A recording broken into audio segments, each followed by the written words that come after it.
ঈদের সময় আমরা যখন ঈদগাহে যাব, যখন দেখবো ইমাম সাহেব 3 তাকবীর দিয়ে ফেলছে, কেরাত পড়া শুরু করেছে, এই মুহূর্তে আপনি গেলেন, আপনি কিন্তু 3 তাকবীর পান নাই, তখন আপনি কি করবেন?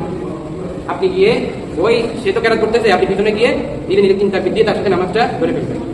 2 নাম্বার, আপনি ঈদগাহে গেলেন, গিয়ে দেখলেন যে ইমাম সাহেবের 1 রাকাত শেষ, কয় রাকাত? আরেক রাকাত আপনি পাইলেন, তো সালাম ফিরানোর করতে হবে, 1 রাকাত পূর্ণ করতে হবে, তখন তাকবীরটা কখন দিবেন? দাঁড়াই দিব, হ্যাঁ দাঁড়াই দিব না, যখন আমি 1 রাকাত পাবো আমি দাঁড়াবো না সালাম ফিরানোর পর, ওই 3টা তাকবীর আমার মিল গেছে, এই 3টা তাকবীর কখন দিব?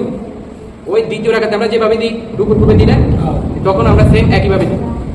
তবে আপনি দাঁড়াই যদি 3 তাকবীর দিয়ে দেন সমস্যা নাই, তবে সহি যে মাসালা, সঠিক সূত্র যে পন্থা, এটা হচ্ছে ওই দ্বিতীয় রাকাতের মতো রুকুর পূর্বে আমরা দিব। আর আমরা যদি 2 রাকাতে না পাই, তাহলে আমরা ওই যেভাবে আমরা ঈদের নামাজ পড়ি সেভাবে আমরা আদায় করতে পুরোপুরি সেভাবে আমরা আদায় করি।